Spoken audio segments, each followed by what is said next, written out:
My name is Vivian Hale, and the day I signed my $60 million estate over to my son, I thought I was securing my family's future. Instead, my son looked me in the eyes and told me I could stay on the property only if I moved into the servants' quarters and worked as their cook.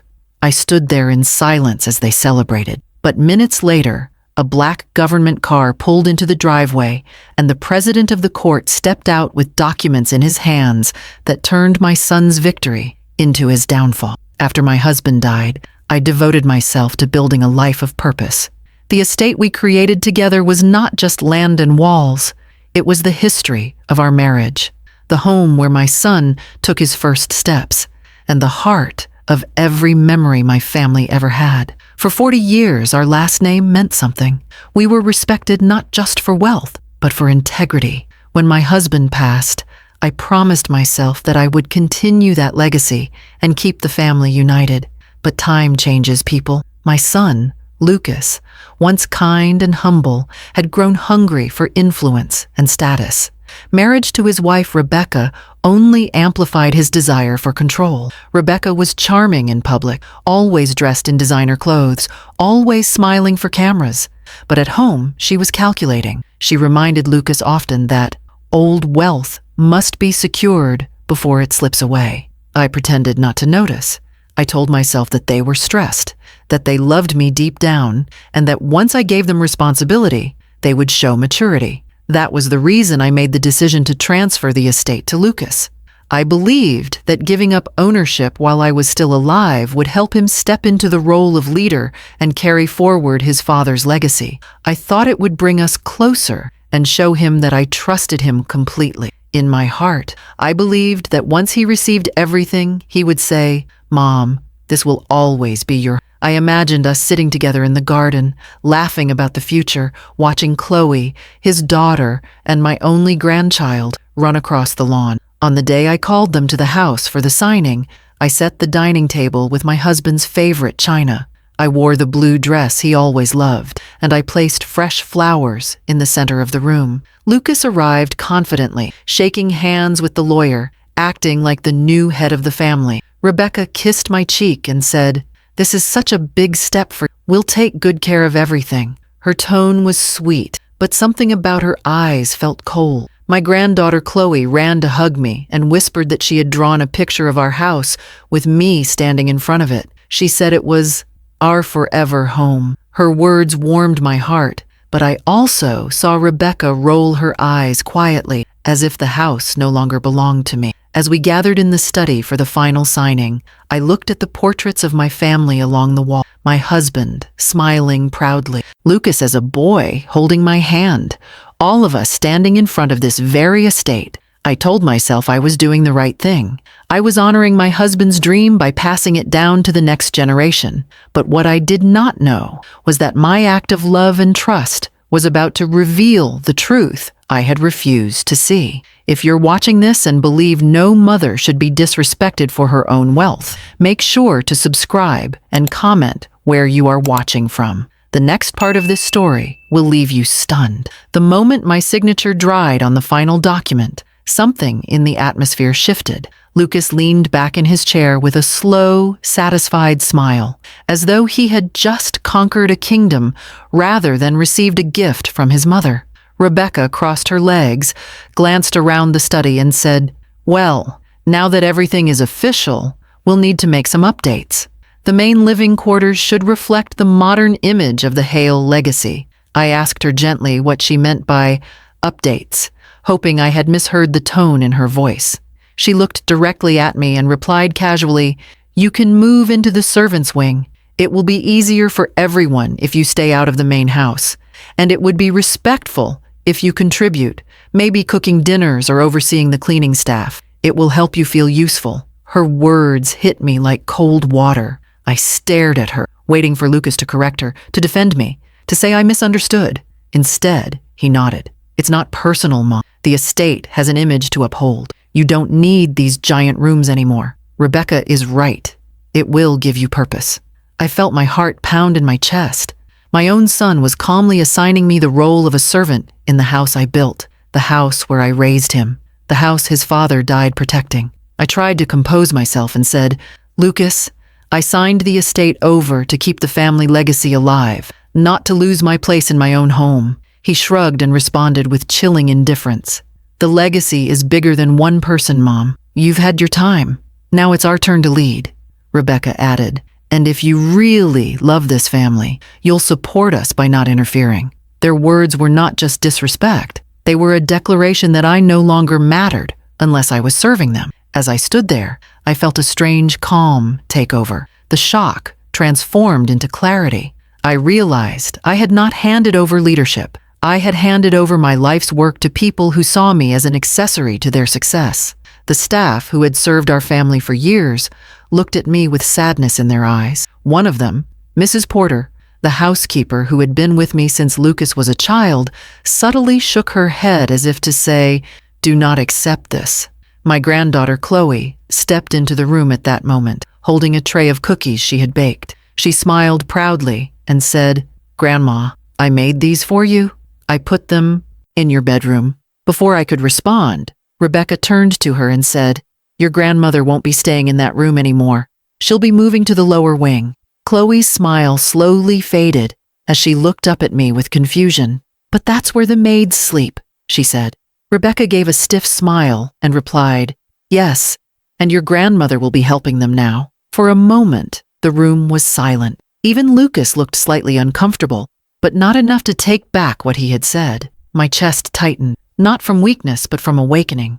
I excused myself silently and walked down the hallway, past the portraits of our family legacy, past the photographs of my husband standing proudly on the property he built from scratch. As I reached my private quarters, I closed the door and placed my hand on the wall, steadying myself. This house was more than land and luxury. It was built on love, sacrifice, loyalty, and trust.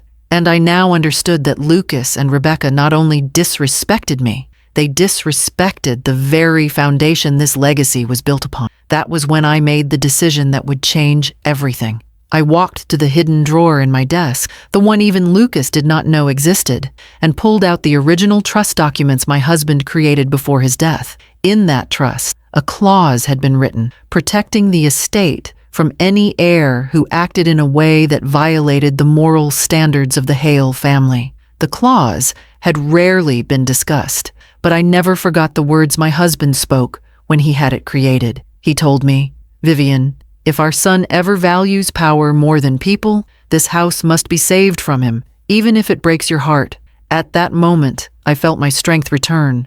I realized I had one final duty, not as a mother, but as a guardian of our legacy. Lucas believed he had taken everything from me. What he had actually done was reveal everything about himself. And now, I was ready to respond, not with anger, but with justice. That night, after everyone in the house had gone to bed, I walked through the silent hallway of my own home and understood with complete clarity that I would never again allow anyone, especially my own son, to strip me of my dignity. I entered my private study, the only room in the house untouched by Lucas and Rebecca's ideas of modern upgrades, and pulled out the key to the vault hidden inside an old oak chest. Inside were documents my late husband and I had prepared decades earlier, trust agreements, original ownership deeds, corporate shares, and most importantly, a clause he had insisted on adding, despite our lawyers calling it unnecessary.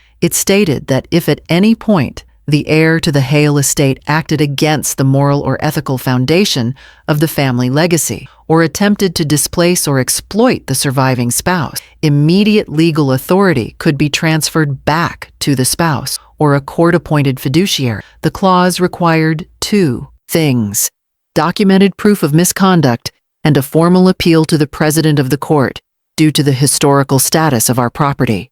My hands did not shake as I opened the file. I was not afraid anymore. I was awake. I began gathering every piece of evidence I had quietly collected over the past 2 years. Audio recordings where Lucas discussed using the estate as collateral for risky business ventures. Text messages where Rebecca spoke to decorators about tearing down our heritage walls to install celebrity-style interiors. And the paperwork showing their plans to fire longtime staff members to replace them with lower-paid contractors.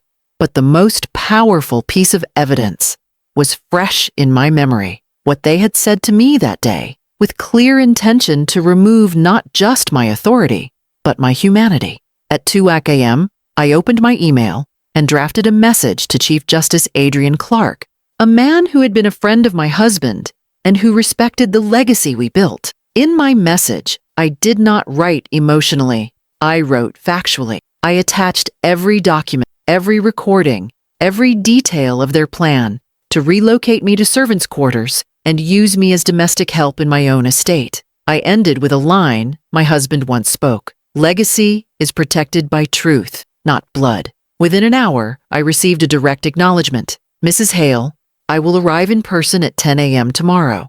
Do not inform your son or his wife." As dawn approached, I left my study and stepped outside into the garden, where soft light was just beginning to spread across the lawn. It was the same garden where I once held my son's 3rd birthday party, where he ran around with cake on his face while his father lifted him into the air and said, "One day, all this will be yours, but only if you understand why it matters." Tears welled in my eyes as I realized that my husband had seen the possibility of this day long before I ever could. This was no longer about protecting my comfort.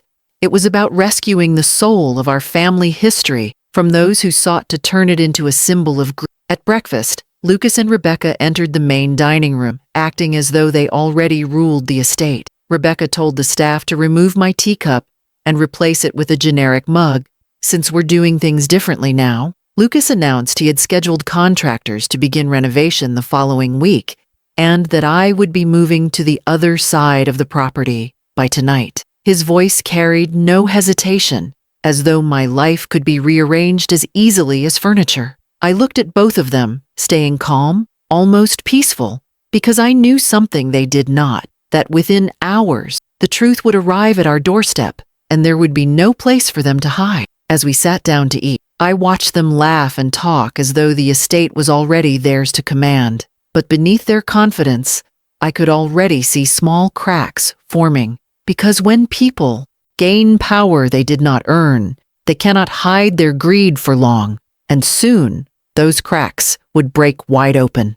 At precisely 10 a.m., just as Lucas began recording a celebratory video for his financial partners, bragging about taking control of the Hale legacy, the sound of heavy engines rumbled through the estate gates. A sleek black government vehicle, escorted by 2 official cars, drove slowly along the main driveway. The entire house went silent as staff members stepped back in surprise. Lucas frowned, annoyed at the interruption, and Rebecca quickly adjusted her jewelry, assuming it was press arriving to congratulate them. But when the car stopped and Chief Justice Adrian Clarke stepped out, dressed in full judicial attire, holding an embossed legal folder, both Lucas and Rebecca's expressions changed from confidence to confusion, then to fear. The Chief Justice's gaze was stern and unshaken as he approached the front entrance. I stood in the foyer, calm and composed, watching my son's arrogance begin to crumble. Lucas forced a smile and extended his hand, saying, "Justice Clarke, what an honor. If you're here to celebrate the transition of the Hale estate, please come in." Chief Justice Clarke did not take his hand. Instead, he said with unmistakable authority, "I am not here for congratulations, Mr. Hale. I am here to execute a legal intervention." The Chief Justice walked past Lucas and Rebecca and addressed me directly. "Mrs. Hale, are you ready to proceed?" I nodded. Lucas looked from him to me and demanded, "Proceed with what?" Justice Clarke opened the folder and began to read aloud, his voice echoing through the grand hallway. "Under the Hale Family Trust, Section 3, Clause 7, hereby referred to as the Ethical Succession Clause, any heir who demonstrates coercive control, elder mistreatment, or attempts to remove the founding spouse from reasonable dignity within the estate automatically forfeits all rights to inheritance."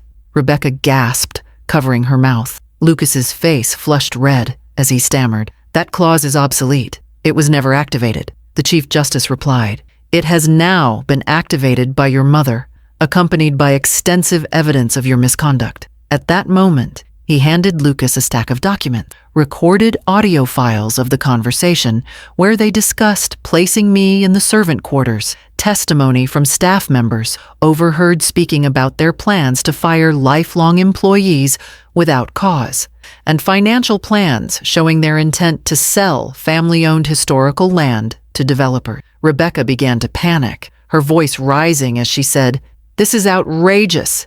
She signed everything over to us yesterday." Justice Clark turned to her sharply. "Signing a document does not override a trust that was built into federal record before your marriage into this family. The legal authority has been restored to Mrs. Hale effective immediately." Lucas's voice cracked with rage as he shouted, "You can't do this! This is my birthright!" The Chief Justice looked him directly in the eye and responded, "An inheritance is not a birthright. It is a responsibility, and you have failed that responsibility." Rebecca tried one last attempt. "Vivian, please be reasonable. We were only trying to manage things efficiently." I stepped forward then, not with anger, but with clarity. Manage things efficiently? By placing me in the servants' wing? By stripping me of my own name in my own home? You did not want responsibility. You wanted control. The Chief Justice then formally read the final declaration. Lucas Hale and Rebecca Hale are hereby removed from all management and inheritance positions related to the Hale estate. They are required to vacate the property within 24 hours. Any interference will be considered contempt of court. At those words, Rebecca collapsed into a chair, stunned and speechless. Lucas, shaking with anger, turned to me and said, "You ruined me." I looked at him with steady eyes and replied, "No, Lucas.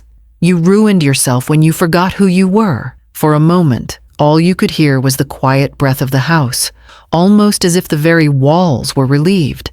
The staff stood silently, their faces filled with emotion, not just because justice had been served, but because the soul of the estate had been saved. Justice Clark then turned to me with a respectful nod and said, "Mrs. Hale, your husband would be proud. The legacy remains protected." As he stepped out, the finality of what had happened settled in. Lucas and Rebecca, once so certain of their power, were now small, humbled figures in a house that would no longer bend to their greed. In that moment, standing tall in the home I had built with love and sacrifice, I did not feel triumphant. I felt restored. I had not fought to win. I had fought to protect what mattered, and I knew then that this was not the end of my story, but the beginning of my true legacy. As the sun began to set over the estate that evening, a quiet peace settled over the grounds, replacing the tension and arrogance that had filled it just hours earlier. For the first time in years, I walked through my home and felt its heartbeat again, not as property, but as something living, breathing, and sacred. The staff who had worked here for decades came to me, not to congratulate me, but to embrace me. Mrs. Porter, the housekeeper who had known me since my wedding day, held my hands and said through tears, "We thought we lost you." I realized then that this battle was never about wealth or control. It was about dignity, protection, and the truth that age should never turn a woman into a shadow in her own life. As Lucas and Rebecca packed their belongings, silently and without their former pride, I did not feel hatred toward them. I felt sorrow for how greed had blinded them to the greatest gift life had to offer, the love of family. Lucas paused once on the staircase, looking back at me with eyes full of regret and anger intertwined. "I hope you're happy," he said. I replied gently, "I am not happy because you lost. I am at peace because the truth won." He lowered his gaze and walked out the front door, not as the heir to a legacy, but as a man who had lost his place in it by his own choice. In the days that followed, news of what happened spread, not because I announced it, but because people had always been watching the Hale family. Some were shocked, others whispered, but what mattered to me was not the opinions of the world. It was the environment within my home. I made the decision to restructure the estate entirely. Instead of leaving it to any individual heir, I converted it into the Hale Foundation for Family Dignity, a charitable trust dedicated to protecting elders from financial exploitation and emotional abandonment. The estate would now serve as a sanctuary, a place where seniors could live with respect, access to care, and the feeling of home, not as patients or burdens, but as honored members of society. Grace became executive director of the foundation, and the staff who had shown loyalty were offered permanent positions with full benefits and ownership stakes in the future growth of the foundation. As for my granddaughter Chloe, I established an educational legacy fund in her name, not to tie her to wealth, but to give her the tools to become a leader of compassion and strength. Walking through the garden one afternoon, with Chloe holding my arm and asking questions about her grandfather's life, I felt a sense of fulfillment, deeper than anything money ever gave me. I looked at her and said, "One day, you will understand that the true purpose of wealth is not to control others. It is to lift them." She nodded, and in her eyes I saw the beginning of a new generation that would carry forward what truly mattered, not marble floors or gold fixtures, but the values that built this home in the first place.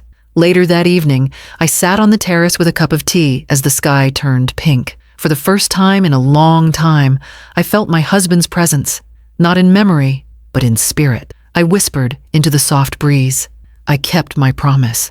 I understood then that life had tested me not to break me, but to awaken the strength I had forgotten I possessed. This was not a story of revenge. It was a story of restoration. I did not fight my son to punish him. I fought to protect the sacredness of love, loyalty, and legacy. In the end, I discovered something powerful. You do not lose your worth when others stop valuing you. You lose your worth when you stop valuing yourself. And the day I chose to stand up, not as a mother desperate to be loved, but as a woman who knew her own dignity, was the day I reclaimed my life. If this story moved you or opened your eyes, make sure to subscribe right now and comment where in the world you are watching from. Your voice matters, and your support helps bring more stories that speak truth into the world.